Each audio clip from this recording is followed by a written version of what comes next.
اعوذ باللہ من الشیطان الرجیم بسم اللہ الرحمن الرحیم۔ ذرا ایک لمحے کے لیے اپنے نام کے آگے لکھا ہوا لفظ بھول جائیے اور صرف ایک سوال سنیے۔ اگر آپ کے نام کے آگے سید لکھا ہو لیکن آپ اپنے نفس کے غلام ہوں تو آپ کی سیادت کہاں ہے؟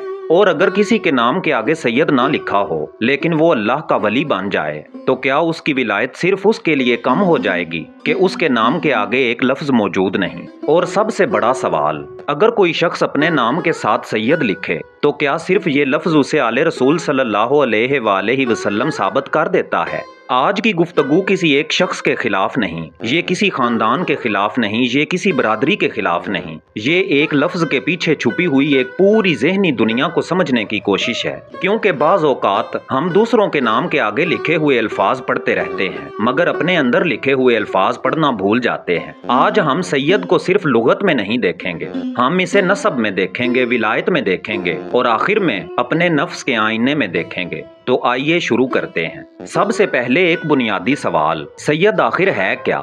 عربی زبان میں سید کے معنی سردار، پیشوا، آقا، مقدم اور صاحب سعادت جیسے الفاظ سے بیان کیے جاتے ہیں۔ یعنی سید صرف ایک نسبی لفظ نہیں رہا، یہ ایک لقب بھی رہا ہے، ایک خطاب بھی، ایک صفت بھی، اور بعض مواقع پر کسی قوم یا جماعت کے سردار کے لیے بھی استعمال ہوا۔ لیکن برِ صغیر میں وقت کے ساتھ سید ایک مخصوص نسبی شناخت کے ساتھ بھی معروف ہو گیا۔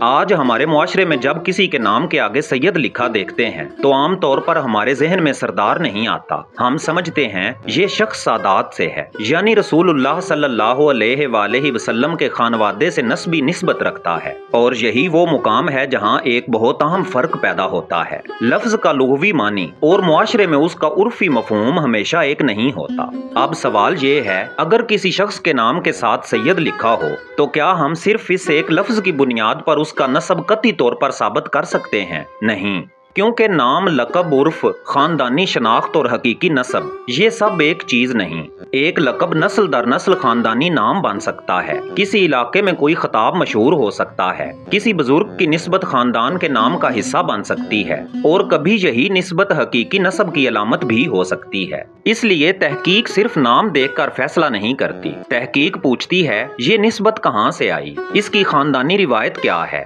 اس کا شجرہ کیا ہے، اس کی تاریخی شہادت کیا ہے، اور سب سے بڑھ کر اس لفظ کو کس معنی میں استعمال کیا جا رہا ہے۔ یہاں ہماری پوری گفتگو کا ایک بنیادی اصول سامنے آتا ہے۔ مسئلہ لفظ لکھنے کا نہیں، مسئلہ اس لفظ سے پیدا ہونے والے نسبی تاثر کا ہے۔ اگر کوئی شخص سید کو صرف سردار یا پیشوا کے معنی میں استعمال کرتا ہے تو لغوی اعتبار سے یہ معنی موجود ہے، لیکن اگر وہی لفظ ایسے انداز میں استعمال ہو کہ سننے والا اسے نسب رسول صلی اللہ علیہ وآلہ وسلم کا دعویٰ سمجھے تو پھر سوال پیدا ہوگا۔ سوال یہ نہیں ہوگا تم نے یہ لفظ کیوں لکھا، سوال یہ ہوگا تم اس لفظ سے کیا نسبت ظاہر کر رہے ہو، کیونکہ اگر لقب نسب بن کر پیش کیا جائے تو سوال اٹھنا لازمی ہے۔ اور یہاں ایک اور بہت اہم بات، نسب کوئی معمولی دعویٰ نہیں، خاص طور پر جب نسبت رسول اللہ صلی اللہ علیہ وآلہ وسلم تک پہنچائی جا رہی ہو۔ ایسی نسبت جتنی عظیم ہے اس کی ذمہ داری بھی اتنی ہی بڑی ہے۔ اسی لیے اگر کوئی خاندان اپنے آپ کو سادات میں شمار کرتا ہے تو اس کے پاس اس نسبت کی روایت، شجرہ اور تاریخی بنیاد کا سوال بہرحال پیدا ہوتا ہے۔ شجرہ نسب اہم ہے،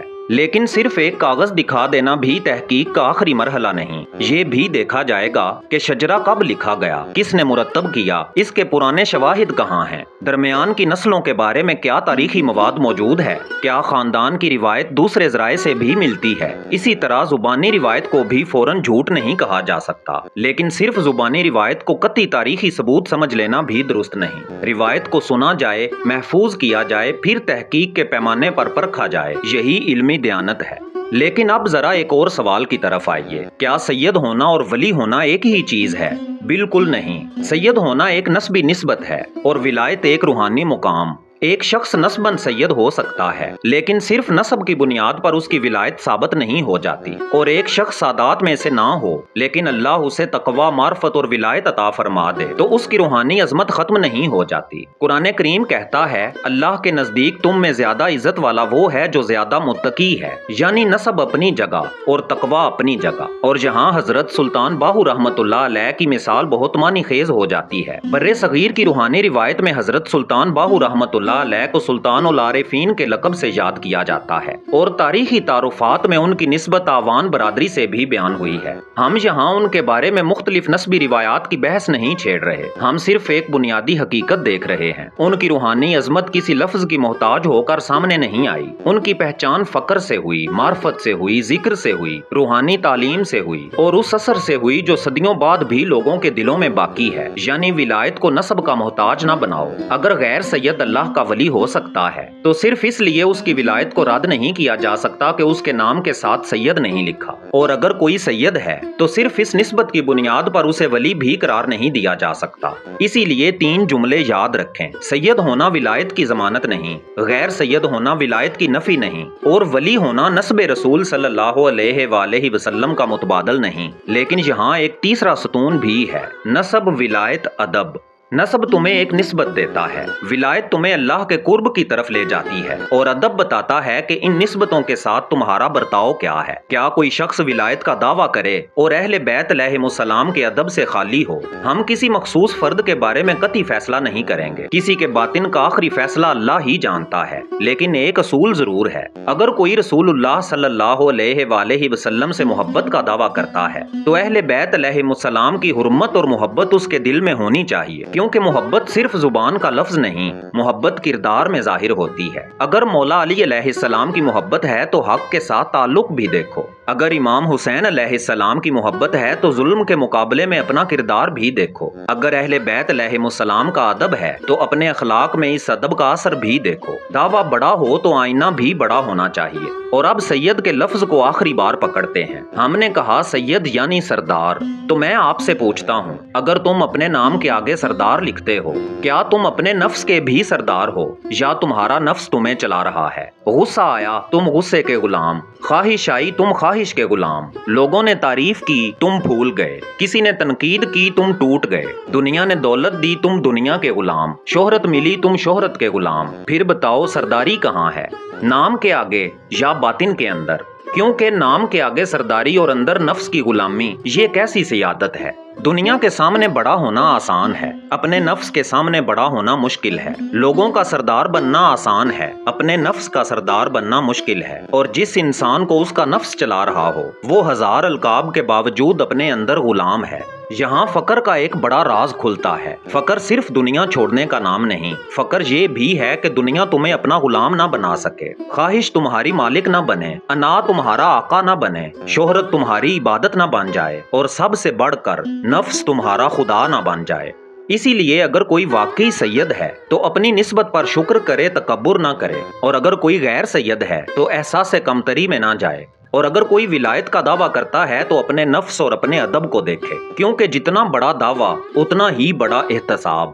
اب ایک لمحے کے لیے دوسروں کو چھوڑ دیجئے، اپنے آپ کو دیکھیے۔ ہم ساری زندگی لوگوں کے نام پڑھتے رہے، کسی کے نام کے آگے سید دیکھا، کسی کے ساتھ پیر دیکھا، کسی کے ساتھ ولی دیکھا، کسی کے ساتھ عارف دیکھا، اور ہم نے فوراً ان کے بارے میں رائے قائم کر لی، لیکن ہم نے کبھی اپنے اندر نہیں دیکھا میں کس کا وارث ہوں، میں کس کردار کا وارث ہوں، میں کس اخلاق کا وارث ہوں، میں کس باطن کا وارث ہوں۔ ہم نے دوسروں کے شجرے تلاش کیے مگر اپنے نفس کا شجرہ نہیں دیکھا۔ ہم نے پوچھا یہ کس خاندان سے ہے مگر کبھی نہیں پوچھا میں کس کردار سے ہوں۔ اگر تم سید ہو تو نسب کی حرمت سمجھو، اس نسبت کو ذمہ داری سمجھو۔ اگر تم غیر سید ہو تو ولایت سے مایوس نہ ہو، اپنے کردار کو بلند کرو۔ اگر تم ولی ہونے کا دعویٰ کرتے ہو تو اہل بیت علیہم السلام کے ادب کو اپنے اندر تلاش کرو، اور اگر تمہارے نام کے ساتھ کوئی بڑا لقب لگا ہے تو کبھی تنہائی میں اپنے آپ سے پوچھو، کیا میں واقعی وہ ہوں جو لوگ مجھے کہتے ہیں؟ لوگ تمہیں سید کہتے ہیں، کیا تم سیادت کے اخلاق رکھتے ہو؟ لوگ تمہیں پیر کہتے ہیں، کیا تم اپنے نفس کے مرید بن چکے ہو؟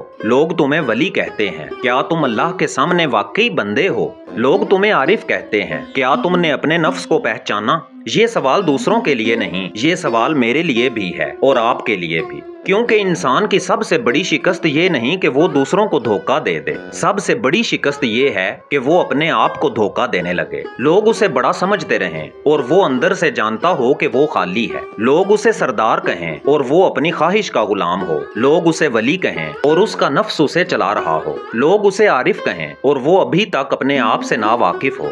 یہ کیسی ولایت، یہ کیسی معرفت، یہ کیسی سیادت؟ اس لیے آج کی پوری گفتگو کا آخری آئینہ یہی ہے، نسب اپنی جگہ عظیم ہے، رسول اکرم صلی اللہ علیہ وآلہ وسلم کی نسبت معمولی نسبت نہیں، اہل بیت علیہم السلام کی نسبت معمولی نسبت نہیں، لیکن عظیم نسبت کو تکبر کا ذریعہ بنا دینا، اس نسبت کی روح کو سمجھنا نہیں اور غیر سید کو حقیر سمجھ لینا، یہ بھی معرفت نہیں۔ اسی طرح ولایت ایک عظیم حقیقت ہے، لیکن ولایت کا دعویٰ انسان کو ادب سے آزاد نہیں کرتا، رسول اکرم صلی اللہ علیہ وآلہ وسلم کے ادب سے آزاد نہیں کرتا، اہل بیت علیہم السلام کے ادب سے آزاد نہیں کرتا، اور سب سے بڑھ کر اپنے نفس کے احتساب سے آزاد نہیں کرتا۔ تو آج کے بعد جب بھی کسی کے نام کے آگے سید لکھا دیکھیں، فوراً فیصلہ مت کریں، پہلے سمجھیں یہ لفظ کس معنی میں استعمال ہوا ہے، کیا یہ لقب ہے، عرف ہے، خاندانی شناخت ہے یا نسبی دعویٰ، اور اگر نسبی دعویٰ ہے تو اس کی بنیاد کیا ہے۔ لیکن اس سے بھی پہلے اپنے آپ سے ایک سوال ضرور کریں، میں اپنے نام کے آگے جو کچھ بھی لکھتا ہوں کیا وہ میرے باطن میں بھی موجود ہے؟ کیونکہ نسب تمہیں ایک نسبت دے سکتا ہے، مگر نسبت کو عزت تمہارا کردار دیتا ہے، اور ولایت تمہیں اللہ کے قریب لے جا سکتی ہے، مگر ولایت کا دعویٰ تمہیں اہل بیت علیہم السلام کے ادب سے آزاد نہیں کر سکتا۔ اور اب اس پوری گفتگو کا آخری جملہ سن لیجئے، اسے کسی دوسرے کے لیے نہیں، اپنے لیے سنیں، اپنے نام کے لیے، اپنے نفس کے لیے، اپنے باطن کے لیے۔ نام کے آگے سید لکھنا آسان ہے، اپنے نفس کا سید بننا مشکل ہے، یہی اصل سیادت ہے، یہی اصل امتحان ہے، اور شاید یہی وہ مقام ہے جہاں انسان کو دوسروں کے نسب سے نکل کر اپنے نفس کے نسب تک پہنچنا پڑتا ہے۔ اگر آپ چاہتے ہیں کہ اگلی ویڈیو میں ہم باقاعدہ تاریخی تحقیق کے ساتھ دیکھیں کہ بر صغیر میں سادات کی نسبی شناخت کیسے بنتی تھی، شجرہ نسب کی تاریخی حیثیت کیا ہے، زبانی روایت اور مستند تاریخی ثبوت میں کیا فرق ہے، اور لقب اور نسب کو الگ الگ کیسے پہچانا جائے، تو کمنٹ میں صرف لکھ دیجئے نسب کی حقیقت، اور پھر اگلی تحقیق وہیں سے شروع ہوگی جہاں آج کا سوال ختم ہوا ہے۔